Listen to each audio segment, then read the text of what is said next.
Avoiding one of life's biggest traps. Well, you boys had better start thinking. You're staring at one of life's biggest lessons. If you learn it, you'll enjoy a life of great freedom and security. If you don't, you'll wind up like Mrs. Martin and most of the people playing softball in this park. They work very hard for little money, clinging to the illusion of job security and looking forward to a 3-week vacation each year and maybe a skimpy pension after 45 years of service. If that excites you, I'll give you a raise to 25 cents an hour. But these are good hard-working people. Are you making fun of them? I demanded. A smile came over Rich Dad's face. Mrs. Martin is like a mother to me. I would never be that cruel. I may sound unkind because I'm doing my best to point something out to the two of you.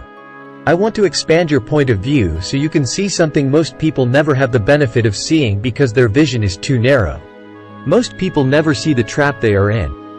Mike and I sat there, uncertain of his message. He sounded cruel, yet we could sense he was trying to drive home a point. With a smile, Rich Dad said, "Doesn't that 25 cents an hour sound good?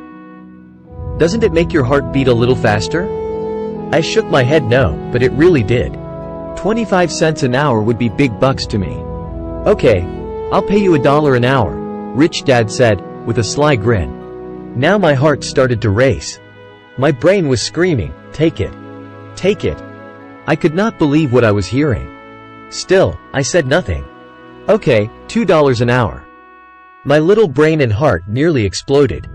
After all, it was 1956 and being paid $2 an hour would have made me the richest kid in the world. I couldn't imagine earning that kind of money. I wanted to say yes. I wanted the deal. I could picture a new bicycle, new baseball glove, and the adoration of my friends when I flashed some cash. On top of that, Jimmy and his rich friends could never call me poor again. But somehow my mouth stayed shut. The ice cream had melted and was running down my hand. Rich Dad was looking at two boys staring back at him, eyes wide open and brains empty. He was testing us, and he knew there was a part of our emotions that wanted to take the deal. He understood that every person has a weak and needy part of their soul that can be bought, and he knew that every individual also had a part of their soul that was resilient and could never be bought. It was only a question of which one was stronger. "Okay, $5 an hour." Suddenly I was silent. Something had changed. The offer was too big and ridiculous. Not many grown-ups in 1956 made more than that, but quickly my temptation disappeared, and calm set in. Slowly, I turned to my left to look at Mike. He looked back at me. The part of my soul that was weak and needy was silenced. The part of me that had no price took over. I knew Mike had gotten to that point too. "Good," Rich Dad said softly. "Most people have a price. And they have a price because of human emotions named fear and greed. First, the fear of being without money motivates us to work hard. And then once we get that paycheck, greed or desire starts us thinking about all the wonderful things money can buy. The pattern is then set." "What pattern?" I asked. "The pattern of get up, go to work, pay bills. Get up, go to work, pay bills." People's lives are forever controlled by two emotions, fear and greed. Offer them more money and they continue the cycle by increasing their spending. "This is what I call the rat race. There is another way?" Mike asked. "Yes," said Rich Dad slowly. "But only a few people find it. And what is that way?" Mike asked. "That's what I hope you boys will learn as you work and study with me. That is why I took away all forms of pay. Any hints?" Mike asked. "We're kind of tired of working hard, especially for nothing." "Well, the first step is telling the truth," said Rich Dad. "We haven't been lying," I said. "I did not say you were lying. I said to tell the truth," Rich Dad retorted. "The truth about what?" I asked. "How you're feeling," Rich Dad said. "You don't have to say it to anyone else. Just admit it to yourself." "You mean the people in this park, the people who work for you, Mrs. Martin, they don't do that?" I asked. "I doubt it," said Rich Dad. "Instead, they feel the fear of not having money. They don't confront it logically. They react emotionally instead of using their heads," Rich Dad said. "Then, they get a few bucks in their hands and again, the emotions of joy, desire, and greed take over. And again they react, instead of think. So their emotions control their brain," Mike said. That's correct, said Rich Dad. Instead of admitting the truth about how they feel, they react to their feelings and fail to think.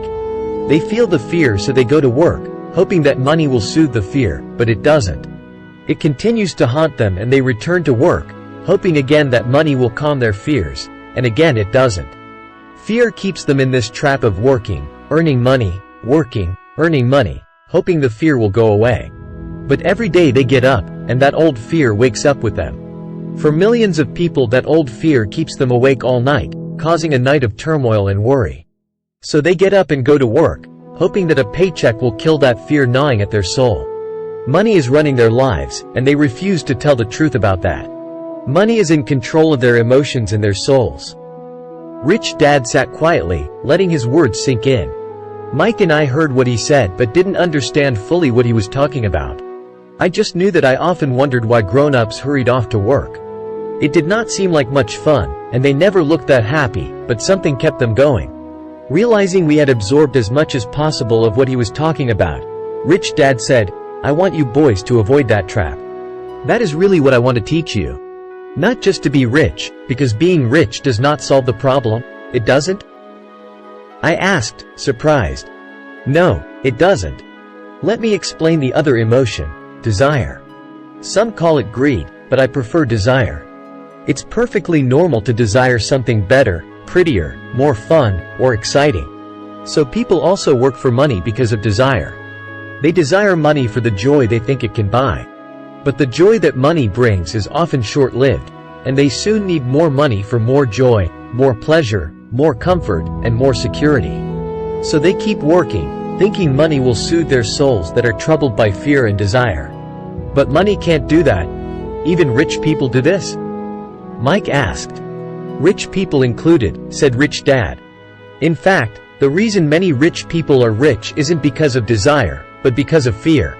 They believe that money can eliminate the fear of being poor, so they amass tons of it, only to find the fear gets worse. Now they fear losing the money. I have friends who keep working even though they have plenty.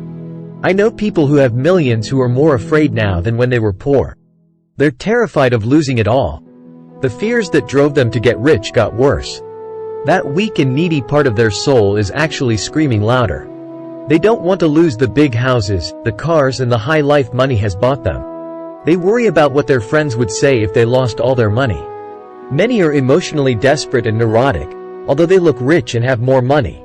So is a poor man happier?" I asked. "No, I don't think so," replied Rich Dad. "The avoidance of money is just as psychotic as being attached to money." As if on cue, the town derelict went past our table, stopping by the large rubbish can and rummaging around in it. The three of us watched him with great interest, when before we probably would have just ignored him. Rich Dad pulled $1 out of his wallet and gestured to the older man. Seeing the money, the derelict came over immediately, took the bill, thanked Rich Dad profusely, and hurried off, ecstatic with his good fortune. "He's not much different from most of my employees," said Rich Dad. "I've met so many people who say, 'Oh, I'm not interested in money.'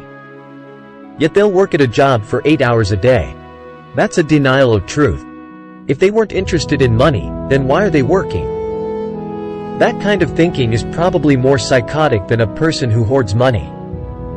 As I sat there listening to my Rich Dad, my mind flashed back to the countless times my own dad said, "I'm not interested in money." He said those words often. He also covered himself by always saying, "I work because I love my job. So what do we do?" I asked. "Not work for money until all traces of fear and greed are gone." "No, that would be a waste of time," said Rich Dad. "Emotions are what make us human. The word emotion stands for energy in motion. Be truthful about your emotions and use your mind and emotions in your favor, not against yourself." "Whoa," said Mike. "Don't worry about what I just said. It will make more sense in years to come. Just be an observer, not a reactor, to your emotions. Most people do not know that it's their emotions that are doing the thinking. Your emotions are your emotions, but you have got to learn to do your own thinking. Can you give me an example?" I asked. "Sure," replied Rich Dad.